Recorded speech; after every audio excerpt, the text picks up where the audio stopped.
नमस्कार साथियों, आदिशंकर एकेडमी के ऑनलाइन प्लेटफॉर्म पर आपका बहुत बहुत स्वागत है।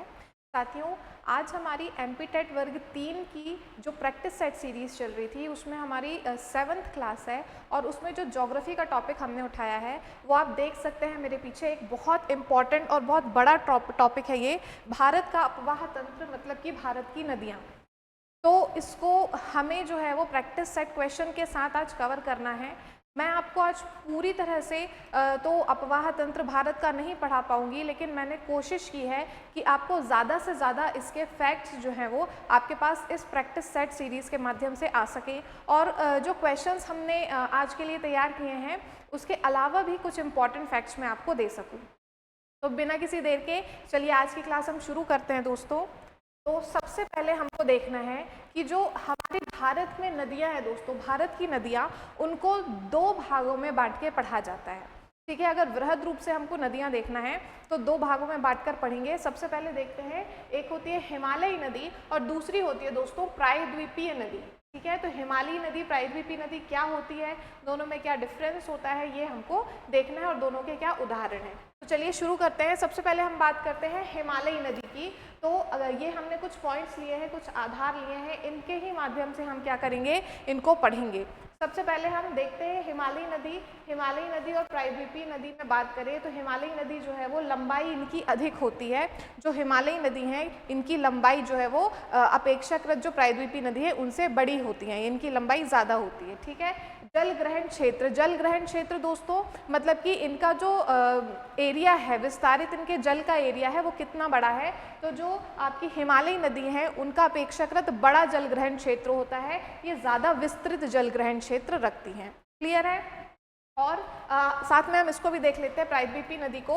तो लंबाई अधिक होती है हिमालयी नदी की, प्रायद्वीपीय नदी की लंबाई हिमालयी नदी से अपेक्षाकृत कम होती है। इनका जल ग्रहण क्षेत्र विस्तृत होता है, लेकिन प्रायद्वीपीय नदियों का जल ग्रहण क्षेत्र दोस्तों अपेक्षाकृत, इनकी अपेक्षा क्या होता है, कम होता है। फिर हम बात करेंगे सदा नीरा की मतलब ये होता है कि क्या इनमें वर्ष भर जल भरा रहता है या ये सदा जो है वो प्रवाहित होती रहती है। तो हम बात करेंगे कि जो आपकी हिमालयी नदी है वो सदा नीरा होती हैं, अर्थात ये वर्ष भर क्या होती है, प्रवाहित होती रहती हैं, क्योंकि इनका उद्गम हिमालय के हिम नदियों या ग्लेशियर्स से होता है, जो कि क्या करते हैं, इनको साल भर एक सा पानी प्रोवाइड करते रहते हैं, जल प्रोवाइड करते रहते हैं, जिसके कारण इनमें वर्ष भर पानी होता है। वहीं हम बात करते हैं प्रायद्वीपीय नदियों की दोस्तों, तो ये जो है ये सदा नीरा नहीं होती है, मतलब कि ये 12 मासी नहीं होती हैं, ये वर्ष भर पूरी एक तरह से प्रवाहित नहीं होती हैं। वर्षा के इनका जो मेन सोर्स होता है पानी का वो होता है वर्षा। तो वर्षा के टाइम पे तो इनमें बहुत बाढ़ आती है या इनका जल ग्रहण क्षेत्र बढ़ जाता है, लेकिन बाकी टाइम की बात करें, गर्मी में जो है ये नदियाँ सूख जाती हैं। तो ये मौसम पे इनका क्या होता है, पानी डिपेंड करता है, इसलिए प्रायद्वीपीय नदियाँ सदा नीरा नहीं होती हैं, जबकि हिमालयी नदियाँ होती हैं। नेक्स्ट की हम बात करते हैं मार्ग। तो मार्ग का मतलब है कि जब नदियाँ अपने ओरिजिन से निकलती हैं तो वो किस तरह के मार्ग में चलती हैं। तो आप हम देखते हैं हिमालयी नदियों के, तो ये बहुत ज़्यादा मार्ग परिवर्तन करती हैं, है ना। हिमालयी नदियाँ जो बड़े बड़े पर्वतों से निकलकर और जैसे ही यहाँ पे प्रवेश करती है मैदानी भागों में, इनका फोर्स बहुत ज़्यादा होता है, इनमें पानी बहुत ज़्यादा होता है, जिसके कारण क्या करती है, ये अपना मार्ग बहुत ज़्यादा बदलती हैं या परिवर्तित करती हैं और इसमें विसर्प का निर्माण करती हैं। ये कैसे होता है, तो आप देखेंगे कि ये इस तरह से जो है वो मार्ग परिवर्तन करती हुई और ऐसे विसर्प का निर्माण करती हैं, ये इनको क्या बोला जाता है, विसर्प। तो ये किसकी विशेषता है, हिमालयी नदी की। प्रायद्वीपीय नदी की बात करें तो ये अपेक्षाकृत सीधा मार्ग अपनाती हैं, हालांकि यहाँ वहाँ तो ये भी जाती हैं, लेकिन इनकी अपेक्षा ये कम मार्ग परिवर्तित करती है या अपेक्षाकृत सीधे मार्ग में बहती हैं और विसर्प का निर्माण नहीं करती, मार्ग परिवर्तन बहुत ज़्यादा नहीं करती है। क्लियर है? नेक्स्ट हम देखेंगे विकास अवस्था। विकास अवस्था दोस्तों मतलब कि इन नदियों का जो उद्गम है या इन नदियों का जन्म कब से हुआ है, या ये पुरानी है या नई है, इस तरह से हम देखें, क्योंकि हमने देखा है कि भाई जो हिमालय पर्वत है वही क्या है, बहुत ज़्यादा नवीन पर्वत है, नवीन वलित पर्वत में हम देखते हैं। तो हिमालय से जो निकलने वाली नदियां हैं वो भी इनकी अपेक्षा नई हैं, इसलिए हम देखेंगे कि भाई इनकी विकास अवस्था क्या है, ये युवा अवस्था में है, अर्थात ये नवीन नदियाँ हैं। और हम प्रायद्वीपीय नदियों की बात करें, हमारे भारत का जो सबसे प्राचीन भूखंड है वो है भारतीय प्रायद्वीप, है ना, प्रायद्वीपीय पठार। तो इसलिए वहाँ से जो नदियाँ निकल रही हैं वो भी क्या होंगी, इनकी अपेक्षा प्राचीन होंगी, इसलिए वो अपनी प्रौढ़ावस्था में है। क्लियर है। नेक्स्ट देखते हैं हम मुहाना। मुहाना मतलब कि ये नदी अपना अंतिम सफ़र कहाँ करती है, या ये अपने लक्ष्य तक किस तरह से या किस पॉइंट पे पहुँचती है, ठीक है। ये मिलती कहाँ पे है या गिरती कहाँ पे है, तो ये देखेंगे हम। तो भाई मुहाने में ये वृहद डेल्टा का निर्माण करते हुए जो है वो समुद्र से मिलती है। डेल्टा क्या होता है दोस्तों, तो जो नदियाँ अपना जब अंतिम पड़ाव में समुद्र से मिलने वाली होती हैं तो सारे अपने जो सेडिमेंट्स होते हैं, अवसाद होते हैं, उनको बड़े रूप में क्या करती हैं, रास्ते में छोड़ देती हैं, या जो उनका पार्ट आता है वहाँ पे छोड़ देती हैं, जिसको डेल्टा कहते हैं। तो जो हिमालयी नदियाँ हैं वो बड़े डेल्टा का या वृहद डेल्टा का निर्माण करती हैं, और उनकी अपेक्षा जो प्रायद्वीपीय नदियाँ हैं, क्योंकि उनका जलग्रहण क्षेत्र इतना नहीं होता है या उनकी लंबाई इतनी नहीं होती, तो वो छोटे डेल्टा का निर्माण करती हैं अपेक्षाकृत, या ज्वार नदमुख का, एस्चुरी का भी निर्माण करती हैं। क्लियर है। चलिए नेक्स्ट हम देखते हैं टॉपिक उद्गम। अब दोस्तों नाम से समझ में आ रहा है हिमालयी नदियाँ, मतलब इसका उद्गम जो है वो हिमालय के हिमनदों से अर्थात हिमालय के ग्लेशियर्स से होता है। और यही हम देखेंगे प्रायद्वीपीय नदियों का उद्गम प्रायद्वीपीय पठार और पर्वतीय क्षेत्रों से होता है। जो प्रायद्वीपीय भाग है, प्रायद्वीपीय पठार है, वहाँ पठारों और पर्वतीय क्षेत्रों से इनका उद्गम होता है। ठीक है। चलिए नेक्स्ट हम बात करते हैं दोस्तों, अब हम आते हैं अपने क्वेश्चन में। तो जो पहला क्वेश्चन है वो पूछ रहा है पूर्णा, मंजीरा और प्राणहिता निम्न में से किसकी सहायक नदियां हैं। ये पूछ रहा है सहायक नदियां बताओ हमको कि ये जो तीन हैं कौन कौन सी हैं, पूर्णा, मंजीरा और प्राणहिता, ये इनमें से किनकी सहायक नदियां हैं। तो सबसे पहले हम ऑप्शन देखते हैं, ए सिंधु, बी गोदावरी, सी चंबल और डी यमुना। तो दोस्तों इसका सही आंसर होने वाला है बी गोदावरी। क्लियर है। जो गोदावरी नदी है ये बहुत इंपॉर्टेंट नदी है, प्रायद्वीपीय भारत की सबसे बड़ी नदी है ये, ठीक है। जो पेनिनसुलर प्लेटू है, पेनिनसुलर इंडिया है, उसकी सबसे बड़ी नदी कौन सी है, गोदावरी। उसके बारे में कुछ हम फैक्ट्स देखते हैं। गोदावरी का उद्गम त्र्यंबक पहाड़ी या त्र्यंबकेश्वर जो जगह है वहाँ की पहाड़ी है, त्र्यंबक पहाड़ी, नासिक महाराष्ट्र, नासिक जिला लगता है, महाराष्ट्र जो है राज्य लगता है, यहाँ से इसका उद्गम होता है। तो पहाड़ी का नाम याद रखेंगे, कौन सी पहाड़ी है दोस्तों, तो त्र्यंबक पहाड़ी। समापन कहाँ होता है, तो बंगाल की खाड़ी में ये गिरती है, ठीक है, अपना जल विसर्जित करती है बंगाल की खाड़ी में। फिर हम देखते हैं लंबाई, लंबाई कितनी है दोस्तों, तो 1465 किलोमीटर लंबाई है इसकी। ये प्रायद्वीपीय भारत की सबसे लंबी नदी है।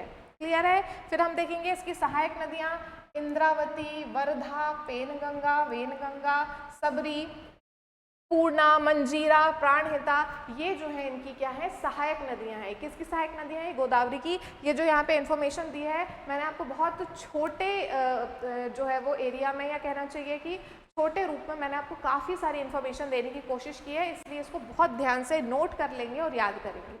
क्लियर है। चलिए देखते हैं इसमें अन्य तथ्य की हम बात करते हैं। तो प्रायद्वीपीय भारत की सबसे लंबी नदी, ये हम अभी देख चुके हैं, बार बार मैं आपको बता चुकी हूँ। फिर क्या है, प्रमुख नगर, जो गोदावरी के किनारे प्रमुख नगर बसे उनमें से त्र्यंबकेश्वर है ना, जहाँ 12 ज्योतिर्लिंगों में से एक है त्र्यंबकेश्वर, वहाँ, और नासिक। दोस्तों नासिक के किनारे आपको पता है कि 12 वर्षों में क्या लगता है, कुंभ लगता है, तो इसलिए ये गोदावरी नदी और इम्पॉर्टेंट हो जाती है। क्लियर है। चलिए नेक्स्ट क्वेश्चन में आते हैं। इसका अन्य नाम, इसको और किन नामों से जाना जाता है, तो इसको बूढ़ी गंगा कहा जाता है। याद रखना, क्वेश्चन पूछा जाता है बूढ़ी गंगा, और क्या कहा जाता है दोस्तों, इसको दक्षिण भारत की गंगा, ठीक है। तो बूढ़ी गंगा और दक्षिण भारत की गंगा कहा जाता है किसको, ये कहा जाता है आपकी गोदावरी नदी को। क्लियर है। चलिए अब हम अपने नेक्स्ट क्वेश्चन में आते हैं। नेक्स्ट क्वेश्चन बोल रहा है निम्न में से किसे बिहार का शोक कहा जाता है। ये भी अच्छा क्वेश्चन है। ये इससे पहले मैंने जो प्रैक्टिस सेट सीरीज कराई थी उसमें भी ये पूछा गया था, तो ये बहुत कॉमन क्वेश्चन है, नदियों का इंपॉर्टेंट क्वेश्चन है, इसलिए इसको अच्छे से देखेंगे। ऑप्शन देखेंगे, नर्मदा, महानदी, चंबल या कोसी। ये मुझे लगता है ये सबको ही इसका आंसर पता होगा। इसका आंसर क्या है, डी, कोसी।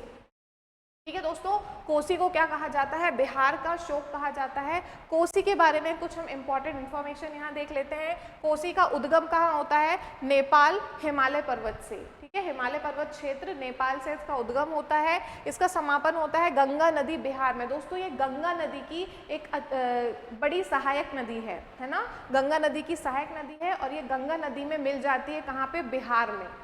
क्लियर है। आगे देखेंगे अन्य तथ्य में भारत की सर्वाधिक मार्ग परिवर्तन करने वाली नदी, ये बहुत इंपॉर्टेंट है, पूछा जाता है कि भारत की सर्वाधिक मार्ग परिवर्तन करने वाली नदी कौन सी है, तो कोसी नदी है। और बिहार में अत्यधिक ये बाढ़ लाती है, इसी के कारण क्या कहा जाता है दोस्तों, इसको बिहार का शोक कहा जाता है। क्लियर है। चलिए नेक्स्ट क्वेश्चन पे आते हैं हम। भारत में चंद्र और भागा नदियां, कौन कौन सी नदियां बोल रहा है दोस्तों, चंद्रा और भागा नदियां किस क्षेत्र में बहती हैं। तो सबसे पहले तो आपको यही समझना है कि ये चंद्रा और भागा नदियां क्या हैं। तो ये हम पहले इसका आंसर देख लेते हैं, फिर इसको देखेंगे। तो ऑप्शन है दोस्तों स्पीति, लद्दाख, लाहौल और कारगिल। तो दोस्तों इसका सही आंसर होने वाला है लाहौल।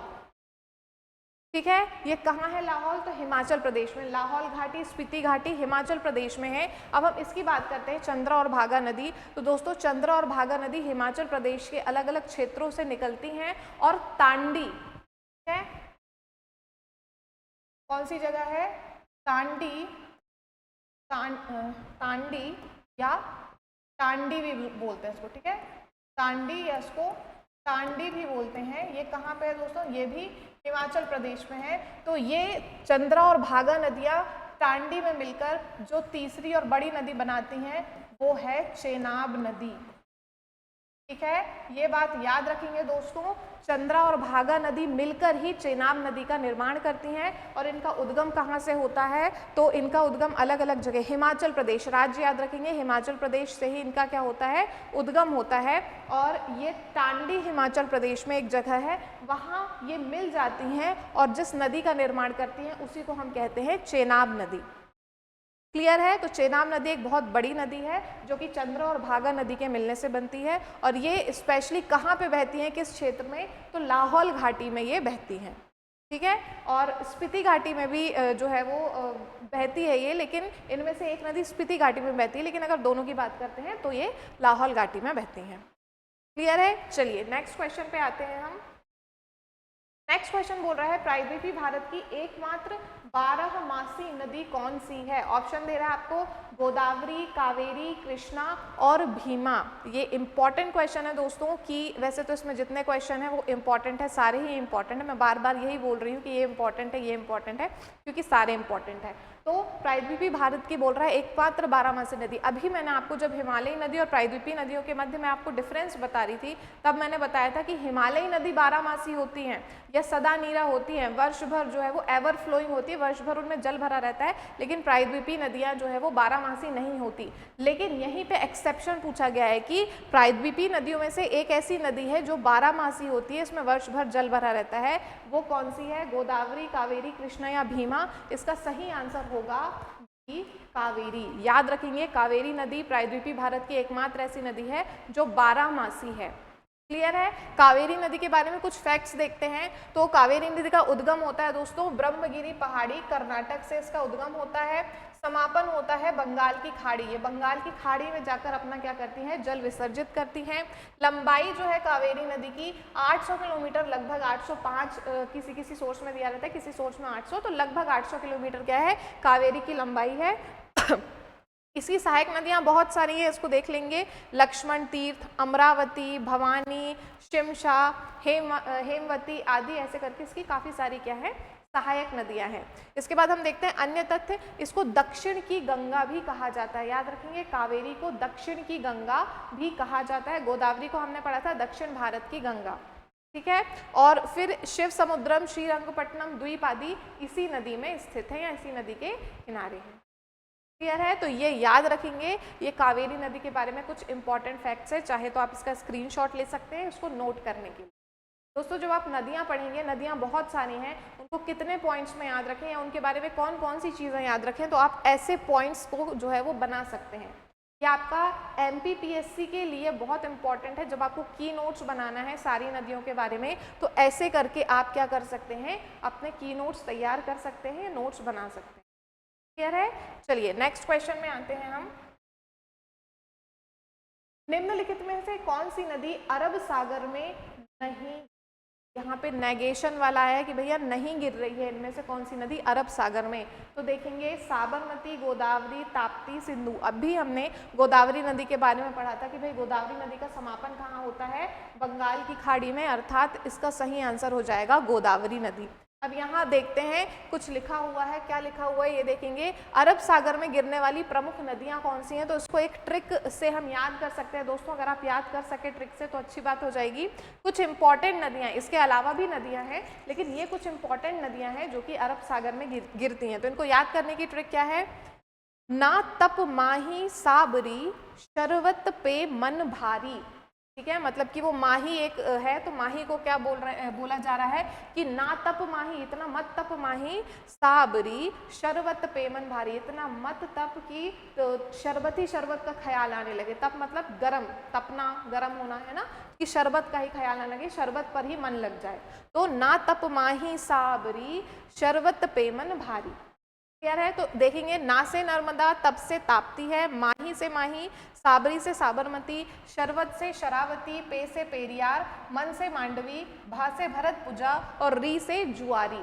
इसका एक शॉर्ट वीडियो भी जो है वो डाला गया है आदिशंकर एकेडमी के चैनल पे, तो आप उसको भी जाके देख सकते हैं। क्लियर है। तो ये नदियां जो हैं वो अरब सागर में गिरने वाली नदियां हैं, ये आप याद रख लेंगे, पूछा जाता है। इस टाइप के क्वेश्चन बनते हैं कि कौन सी नदी नहीं गिरती है अरब सागर में, तो आपको पता होना चाहिए कि कौन सी गिरती है। क्लियर है। चलिए नेक्स्ट क्वेश्चन पे आते हैं हम। नेक्स्ट क्वेश्चन बोल रहा है प्रायद्वीपीय भारत की सबसे लंबी नदी कौन सी है। ऑप्शन दे रहा है नर्मदा, गोदावरी, महानदी और कावेरी। दोस्तों ये फिर से वही क्वेश्चन है जो आपन ने बहुत अच्छे से अभी देखा है। इसका सही आंसर क्या होगा, गोदावरी। गोदावरी नदी प्रायद्वीपीय भारत की सबसे लंबी नदी है। इसकी लंबाई कितनी है, अभी हमने देखा था इसके बारे में काफी सारी चीजें, 1465 किलोमीटर इसकी लंबाई है। क्लियर है। चलिए नेक्स्ट क्वेश्चन पे आते हैं हम। निम्नलिखित में से किस नदी का उद्गम मध्य प्रदेश से होता है। मध्य प्रदेश की नदी इनमें से कौन सी है ये आपको बताना है। ऑप्शन है महानदी, ताप्ती, कृष्णा या गोदावरी। तो दोस्तों ये इसका सही आंसर होने वाला है बी, अर्थात ताप्ती। महानदी दोस्तों ये आपके मैकल पर्वत से छत्तीसगढ़ से निकलती है। ठीक है। कृष्णा नदी महाराष्ट्र के महाबलेश्वर से निकलती है। ठीक है, MH लिख देती हूँ, महाराष्ट्र के महाबलेश्वर से निकलती है। और गोदावरी नदी अभी हमने देखा था, ये भी महाराष्ट्र के कहाँ से निकलती है, त्र्यंबक पहाड़ी, त्र्यंबकेश्वर से निकलती है जो नासिक जिले में आता है। क्लियर है। चलिए इसके बाद हम देखते हैं कि भाई ताप्ती नदी जो मध्य प्रदेश से निकलती है, इसके इंपॉर्टेंट फैक्ट्स देखेंगे। इसका उद्गम होता है मुल्ताई पहाड़ी, बैतूल जिला लगता है मध्य प्रदेश का। ठीक है, तो मुल्ताई पहाड़ी ये सतपुड़ा पर्वत की ही एक पहाड़ी है, श्रेणी की। मुल्ताई पहाड़ी बैतूल से इसका उद्गम होता है। समापन इसका होता है दोस्तों खंबात की खाड़ी, याद रखना अरब सागर। अभी हमने जो प्रीवियस क्वेश्चन में देखा था कि अरब सागर में गिरने वाली नदियों की ट्रिक, उसमें ये भी थी आपकी ताप्ती नदी। क्लियर है। तो खंबात की खाड़ी अरब सागर में गिरती है। लंबाई है इसकी 724 किलोमीटर। इसकी सहायक नदियां कौन सी हैं दोस्तों, तो पूर्णा, गिरना, पांझर, अनेर, मोरना आदि इसकी अनेक क्या हैं, सहायक नदियां हैं। इसके अलावा देखेंगे अन्य तथ्य में सतपुड़ा के दक्षिण में प्रवाहित होती है। ये याद रखना, पूछा जाता है, ये क्वेश्चन पूछा गया है कि सतपुड़ा पर्वत के दक्षिण में महाराष्ट्र और मध्य प्रदेश की सीमा बनाते हुए कौन सी नदी बहती है या कौन सी नदी प्रवाहित होती है। तो याद रखना कि ताप्ती नदी सतपुड़ा के नीचे बहती है, सतपुड़ा पर्वत के दक्षिण में बहती है और ये महाराष्ट्र और मध्य प्रदेश की क्या बनाती है, सीमा बनाती है। क्लियर है। फिर देखेंगे इसका अन्य नाम क्या है, पयोष्णी, सूर्यपुत्री। ताप्ती मतलब तपना, गरम है ना, तो पयोष्णी, सूर्यपुत्री आदि इसके अन्य नाम हैं। भ्रंश घाटी में ये प्रवाहित होती है और मुहाने पर ज्वार नदमुख का निर्माण करती है। तो दोस्तों बिल्कुल आप इसको ट्विन सिस्टर ऑफ नर्मदा बोल सकते हैं। नर्मदा के जैसे ही सारे काम इसके हैं। ठीक है, पूर्व से पश्चिम की ओर बहना और खंबात की खाड़ी में जल विसर्जित करना। इसके अलावा क्या है, भ्रंश घाटी में बहना, है ना। तो ये कुछ क्या है आपके नर्मदा के जैसे ही ये भी क्या करती है, अपना फ्लो करती है। क्लियर है। तो ये याद रखेंगे। और जब मिलती है वो खंबात की खाड़ी में गिरती है तो डेल्टा नहीं बनाती, नर्मदा के जैसे ही एस्चुरी बनाती है, मतलब ज्वार नदमुख का निर्माण करती है। क्लियर है। चलिए तो ये फैक्ट देख लीजिए, स्क्रीनशॉट ले लीजिए, नोट कर लीजिए। नेक्स्ट क्वेश्चन में हम आते हैं दोस्तों। नेक्स्ट क्वेश्चन बोल रहा है निम्नलिखित में से किस नदी का उद्गम स्थल राकस ताल झील है? राकस झील, इसका पूरा नाम है राकस ताल, इसको राक्षस ताल भी बोला जाता है। तो इनमें से कौन सी नदी राकस ताल से निकलती है? तो देखेंगे ऑप्शन है झेलम, व्यास, चेनाब और सतलज। तो दोस्तों इसका सही आंसर जो होने वाला है वो होने वाला है डी अर्थात सतलज। अब ये एक बहुत ही इंपॉर्टेंट नदी है दोस्तों, सिंधु नदी तंत्र। सिंधु नदी तंत्र क्या होता है, कभी भी जब हम तंत्र की बात करते हैं किसी नदी तंत्र की, तो वो पर्टिकुलर नदी प्लस उसकी सहायक नदियां उसमें आती हैं, है ना। तो सिंधु नदी तंत्र में सिंधु नदी प्लस उसकी सहायक नदी आएंगी। सिंधु नदी की 5 प्रमुख सहायक नदियां दोस्तों, इनको पंच नद भी कहा जाता है। क्या कहा जाता है? पंच नद कहा जाता है, ये याद रखना। और ये नदी क्या करती है, एक साथ एक स्थान पर मतलब अलग अलग स्थान पर ये मिलती है, और ये सिंधु नदी से जाकर पाकिस्तान के मीथेन कोट में जो है, मीथन कोट या मीथेन कोट बोला जाता है, वहां पे जाकर क्या करती हैं, ये सिंधु नदी से मिल जाती है। तो पंचनद कहा जाता है, याद रखेंगे। देखेंगे तो सबसे पहले झेलम नदी कहाँ से निकलती है दोस्तों? तो शेषनाग झील जम्मू कश्मीर से इसका उद्गम होता है। किसका? झेलम नदी का। ठीक है, ये उद्गम लिखे हुए हैं। फिर हम देखते हैं चेनाब नदी का उद्गम हिमाचल प्रदेश से। अभी हमने देखा था चंद्रा और भागा नदी के मिलने से क्या होती है, चेनाब नदी का निर्माण होता है। तो चेनाब नदी हिमाचल प्रदेश से। रावी नदी दोस्तों रोहतांग दर्रा हिमाचल प्रदेश। तो हिमाचल प्रदेश में ही रोहतांग दर्रा, हमने हिमालय, जब इससे पहले की क्लास में हमने हिमालय में कुछ दर्रे पढ़े थे दोस्तों। दर्रा क्या होता है? पास होता है, नेचुरल पास, नेचुरल मार्ग प्रदान करता है, ये प्राकृतिक मार्ग है ना। तो रोहतांग दर्रे के पास से हिमाचल प्रदेश से इस नदी का उद्गम होता है। फिर व्यास नदी देखेंगे तो दोस्तों इसका उद्गम भी हिमाचल प्रदेश के रोहतांग दर्रे के पास से ही व्यास कुंड से होता है। ये दोनों नदी आसपास थोड़े बहुत दूर में ये रोहतांग दर्रे के समीप से ही निकलती है। क्लियर है।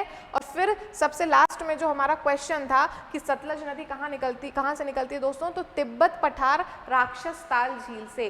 ठीक है, राक्षस ताल झील के पास से ये तिब्बत के पठार से निकलती है। याद रखेंगे बाकी जितनी नदियां हैं सिंधु नदी तंत्र की, ये भारत से ही निकलती हैं। ठीक है, इंडिया से ही निकलती हैं। केवल ये जो सतलज नदी है वो आपकी भारत के बाहर अर्थात तिब्बत से निकल रही है। ठीक है, सिंधु नदी भी भारत के बाहर से तिब्बत से बोखरचू ग्लेशियर से इसका क्या होता है, उद्गम होता है।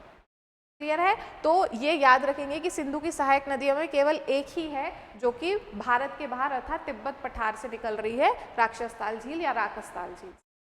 क्लियर है दोस्तों। चलिए तो नेक्स्ट क्वेश्चन हम देखते हैं।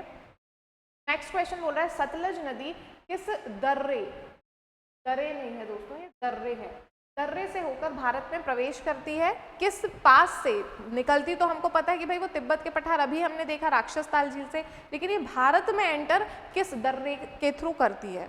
क्लियर है। तो इसके ऑप्शन देखेंगे, लिपुलेख दर्रा, नाथुला, शिपकीला और जोजिला। तो दोस्तों इसका सही आंसर जो होने वाला है वो होने वाला है शिपकीला दर्रा। ये याद रखेंगे कि सतलज नदी भारत में, ये इंपॉर्टेंट क्वेश्चन है, सतलज नदी भारत में प्रवेश करती है किस दर्रे से? तो शिपकीला दर्रे से। कहाँ पे है शिपकीला दर्रा? याद रखेंगे दोस्तों हिमाचल प्रदेश में है। ठीक है, इससे पहले की क्लास में जब हम पर्वत और दर्रों के बारे में बात कर रहे थे तब मैंने आपको अलग अलग अपने राज्यों के दर्रे बताए थे, स्पेशली जो हिमालयी दर्रे हैं, है ना, उनके नाम बताए थे। तो उसमें मैंने ये सारी चीज़ें आपको बताई थी। आप एक बार वो वीडियो भी देख लेंगे अगर आपने नहीं देखा है तो। ठीक, चलिए तो हिमाचल प्रदेश में आपका शिपकीला दर्रा। जोजिला दर्रा कहाँ है? तो दोस्तों ये आपका जम्मू कश्मीर और लद्दाख की सीमा पर है ना, श्रीनगर और लेह को जोड़ रहा था। इसके बाद नाथुला दर्रा कहाँ है दोस्तों? तो सिक्किम में है नाथुला दर्रा। ठीक है, और आपका जो लिपुलेख दर्रा है दोस्तों वो उत्तराखंड में स्थित है। ठीक, तो याद रखेंगे सतलज नदी कहाँ से निकल रही है या कहाँ से भारत में प्रवेश कर रही है? तो शिपकीला दर्रा। ठीक, चलिए नेक्स्ट क्वेश्चन में आते हैं हम। निम्न में से कौन सी सिंधु की उपनदी नहीं है? अब भी हमने इसका सिंधु नदी तंत्र के बारे में पूरी चर्चा की है। आप ऑप्शन देख के आप खुद ही इसका आंसर बता सकते हैं। गंगा, चिनाब, रावी, झेलम। तो दोस्तों चिनाब नदी है, रावी नदी है, झेलम नदी भी है, व्यास नदी और सतलज नदी इसके अलावा इसकी उपनदी है या इसकी सहायक नदी है। लेकिन गंगा नदी एक स्वतंत्र नदी है दोस्तों, जो कि आपके भारत की सबसे लंबी नदी है। गंगा नदी भारत की सबसे प्रमुख और सबसे लंबी नदी है। ठीक है, भारत की सबसे लंबी नदी, सबसे लंबी नदी है, ये याद रखेंगे। गंगा नदी 125 किलोमीटर लगभग लंबी है। और इसके बारे में और क्या है दोस्तों, ये हमारे भारत की राष्ट्रीय नदी का भी इसको दर्जा मिला है। क्या है ये? भारत की राष्ट्रीय नदी। आप मुझे कमेंट के माध्यम से बताइए अगर आपको आंसर पता हो तो, कि इसको राष्ट्रीय नदी का दर्जा कब दिया गया है, गंगा नदी को राष्ट्रीय नदी का दर्जा जो है वो कब दिया गया है, ये मुझे आप कमेंट के माध्यम से बताइए, है ना। इसकी बहुत सारी सहायक नदी है, जिसमें सबसे बड़ी सहायक नदी है दोस्तों यमुना। यमुना इसकी सबसे बड़ी सहायक नदी है। इसके अलावा रामगंगा, गंडक, कोसी, है ना। यहाँ से देखें हम तो मध्य प्रदेश से जो 2 नदियाँ निकलती हैं, सोन, टोंस आदि, ऐसी बहुत सारी इसकी क्या हैं, सहायक नदियाँ हैं, ठीक है। और फिर ये इसका समापन कहाँ होता है, पहले उद्गम की बात कर लें तो दोस्तों, इसका उद्गम की हम बात करते हैं तो ये भी 2 नदियों से मिलकर बनती है। एक है आपकी भागीरथी और दूसरी है दोस्तों अलकनंदा। ये 2 नदियों के मिलने से बनती है। ये दोनों नदियां कहाँ मिलती हैं दोस्तों, तो ये दोनों नदियां देवप्रयाग, उत्तराखंड में देवप्रयाग नामक स्थान पर मिलती है और गंगा नदी बनाती है, ठीक है। ये बात याद रखेंगे।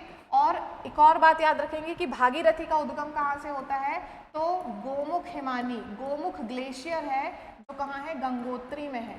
गंगोत्री अर्थात उत्तराखंड, गंगोत्री उत्तराखंड में क्या है, इसका उद्गम होता है। किस ग्लेशियर से, तो गोमुख ग्लेशियर से। इसी प्रकार अलकनंदा की बात करते हैं तो ये आपके बद्रीनाथ से निकलती है दोस्तों, शतोपथ ग्लेशियर, शतोपथ हिमनद या शतोपथ ग्लेशियर से निकलती है बद्रीनाथ उत्तराखंड, ठीक है, बद्रीनाथ और उत्तराखंड से। ये बात याद रखेंगे। तो ये कुछ हमने इंपॉर्टेंट फैक्ट्स देख लिए हैं गंगा नदी के बारे में। इसका समापन कहाँ होता है दोस्तों, तो ये बंगाल की खाड़ी में इसका समापन होता है, बंगाल की खाड़ी।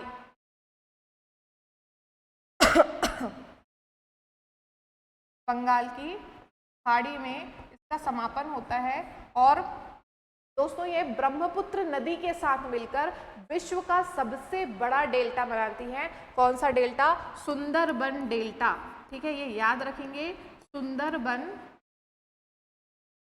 डेल्टा। ये सुंदरबन डेल्टा का निर्माण करती है, जो विश्व का सबसे बड़ा डेल्टा है। किस नदी के साथ मिलकर, तो ब्रह्मपुत्र नदी के साथ मिलकर।